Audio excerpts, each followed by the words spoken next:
नमस्कार, फक्त योजना या यूट्यूब चॅनलवर मी ओमकार संपूर्ण महाराष्ट्रातील RT अंतर्गत आपल्या पाल्याचा प्रवेश इंग्रजी माध्यमांच्या शाळांमध्ये घेऊ इच्छिणारे जे पालक आहेत तर यांचं स्वागत करतो।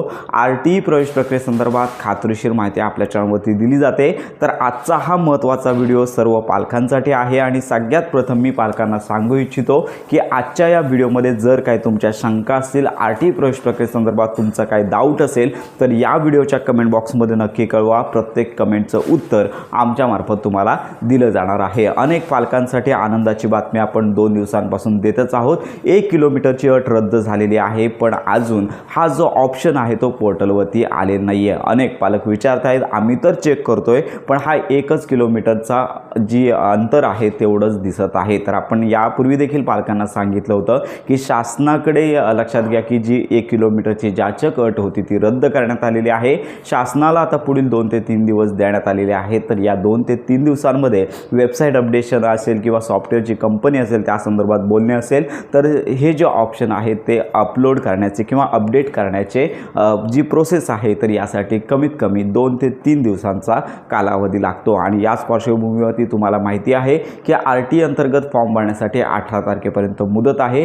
त्यामुळे आता पालकांना प्रश्न असा आहे की जी 3 किलोमीटरची अट आहे तर याच्यामध्ये तुम्हाला किती शाळा टाकता येणार आहेत असं देखील पालक विचारत आहेत। तर RT अंतर्गत जर लक्षात घ्या की 1 किलोमीटरची अट ऑलमोस्ट रद्दच झालेली आहे, तर 2 किलोमीटर किंवा 3 किलोमीटर अंतर जर येत असेल तर सगळ्यात महत्त्वाची बाब म्हणजेच बहुतेकशा शाळा तुम्हाला तुमच्या ऑनलाईन फॉर्ममध्ये टाकता येणार आहेत। तर 1 किलोमीटरपेक्षा जास्त अंतरावरील शाळा, 2 किलोमीटर अंतरापेक्षा जास्त अंतरावरील शाळा, 3 किलोमीटर पण त्याच्यापेक्षा जास्त अंतरावरील शाळा तुम्हाला ऑनलाईन फॉर्ममध्ये टाकता येणार आहे। पण ही अट एवढीच असणार आहे की एका विद्यार्थ्याच्या फॉर्ममध्ये केवळ 10 शाळा टाकता येणार आहेत आणि याच्यामध्ये पहिलीसाठी तुम्हाला प्रवेश घेता येणार आहे आणि याचबरोबर 3 वर्षानंतर पूर्व प्राथमिक जो वर्ग आहे म्हणजेच सिनियर KG असेल तर यासाठी देखील ऑनलाईन फॉर्म सुरू आहेत। फक्त एवढंच की कोणत्या शाळांमध्ये हे अर्ज सुरू आहेत, म्हणजेच पहिली तर सगळ्यात ऑलमोस्ट शाळांमध्ये ॲडमिशन RT अंतर्गत होतं, परंतु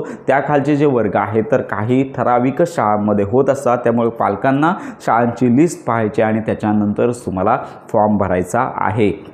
आणि आता राहिला प्रश्न की ज्या पालकांनी यापूर्वीच अर्ज भरलेला आहे, जर नव्याने फॉर्म भरण्याची संधी दिली जात असेल तर जुने अर्ज आपोआप डिलीट केले जातात, काही करावं लागत नाही आहे। आणि जर लक्षात घ्या एडिटचा ऑप्शन जर दिला जात असेल तर मात्र तुम्ही एडिट देखील करू शकता। तर ह्या 2 पैकी जास्तीत जास्त शक्यता आहे की नव्याने नोंदणी पालकांना उपलब्ध करून दिली जाणार आहे। आणि ही जी प्रोसेस आहे आता साधारणतः 1 दिवस तर झालेलाच आहे, अजून 2 दिवसांच्या कालावधीमध्ये संपूर्ण वेबसाईटवरती ही प्रोसेस केली जाणार आहे। कारण का पोर्टलवरती अजून जशा नोटीस आहेत 1 किलोमीटरची अट आहे ती तशीच आहे।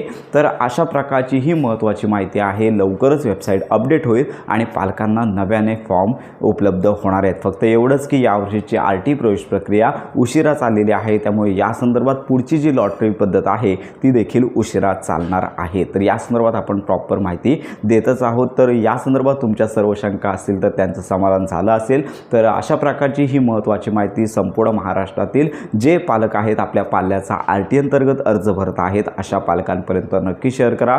योजनांसंदर्भात खात्रीशीर माहितीसाठी आपल्या फक्त योजना या चॅनलच्या कनेक्टमध्ये राहा।